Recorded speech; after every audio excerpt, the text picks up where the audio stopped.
wrote about another game at my family casino. The living room in my grandparents' home was used for a card game when the house turned into a family casino during New Year's. The game was a blackjack-like one called Kabu and organized by my uncle. It used to be the best treat of New Year's for me in my childhood and early in my teens. Unlike Mortar Roller I had introduced before, this game was played seriously and intensely because it was for high stakes. The players usually bet $1 or more, sometimes as high as $100. The farther into the night it got, the higher the bet went.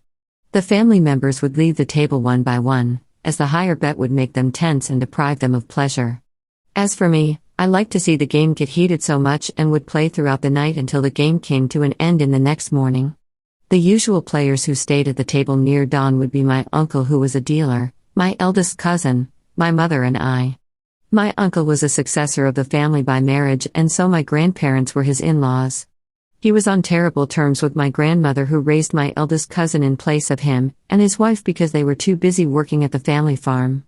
Consequently, he didn't get along well with his own son either. New Year's Kabu would become an intense battle between my uncle and my cousin by dawn. My uncle couldn't lose especially to his son and that made the game extraordinarily thrilling. My cousin would bet more than $10 on each deal and my heart would be pounding by seeing bills on the table. My uncle would concentrate on the cards dealt to him and his son too deeply to care about my small bets. Because he would forget to count me in and settle my deal thoughtlessly each time, I would end up winning quite a big amount of money in total every year. He would summon all his strength when he saw the last card dealt to him. In spite of his prayer like chants, "Come on. Come on," most of the time the card would be the least one he had wanted. Hand after hand, he drew the worst card possible while my cousin was rolling on the tatami floor to stifle his giggling. As far as I remember, he had never won against my cousin. He was manly and frank, but I can still picture him going back to his room after the game in the morning light with unsteady steps, worn out, drooping, and on the verge of tears.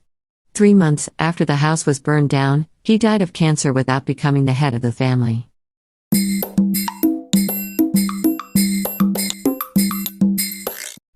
Audiobook, Japanese Dream by Hitomi Woods on sale at online stores or apps. Apple, Audible, Google Play, Nook Audiobooks, 43 available distributors in total.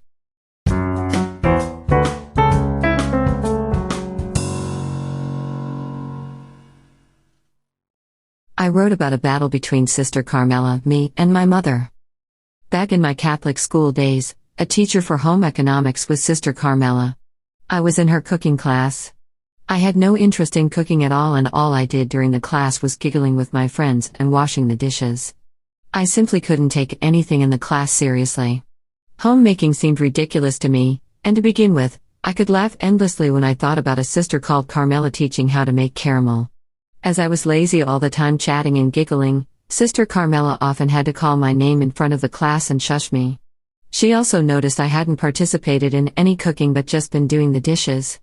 No matter how hard and often she scolded me for my bad attitude, I didn't obey and kept making other students laugh. Her patience snapped at last and she called me before the principal. In my school, bad students were close to zero and a student was hardly ever called to the principal's office. The principal was Sister Mary Catherine, who reasonably believed I had done something extraordinarily wrong. But she was taken aback when Sister Carmela told her that I had fooled around during the class. She looked at her face with an impression of "That's it?" After mildly telling me to behave myself, she let me go. Sister Carmela's punishment didn't work and my bad behavior continued. I was in her sewing class next year. Again, I slacked and asked my friend to make a skirt for me. Sister Carmela found that out when I turned in the skirt pretending I had sewn it. That snapped her completely. She decided to appeal directly to my parents and called up my mother that evening. Over the phone, she told her at length how bad I had been in her class. She blamed my bad attitude on my mother's lack of discipline. My mother kept apologizing for a long time, but her tone gradually changed. As Sister Carmela strongly criticized my mother's way of raising a child, my mother suddenly yelled, "I have no reason to listen to someone who has never married nor had a child," and hung up violently. I was stunned because it sounded to me the most insulting remark about a sister. She said to me, "Who does she think she is? She has never raised a child herself, and yet looks down on me who did raise a child. You don't have to obey such a stuck-up person." And Sister Carmela stopped complaining about my behavior ever since.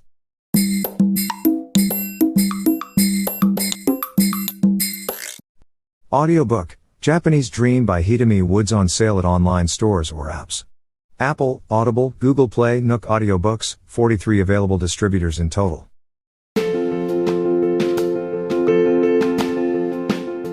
Audiobook, The Family in Kyoto, One Japanese Girl Got Freedom by Hitomi Woods on sale at online stores or apps. Apple Books, Google Play, Audible, 43 available distributors in total.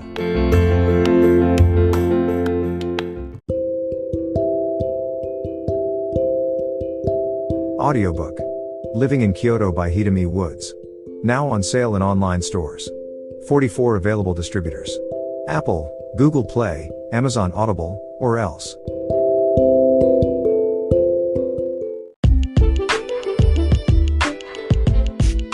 英語聞き流しリスニング、英語テキストと MP3 ダウンロード、その他の物語はホームページからお聞きいただけます。88thpp.com 88thpp.com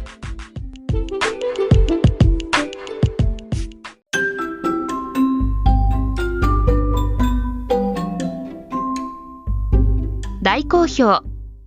秀美ウッズがデザインしたとっても可愛いオリジナルグッズが手に入る。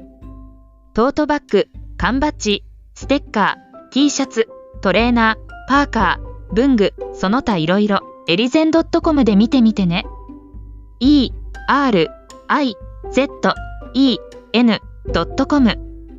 ERIZEN.com エリゼン .com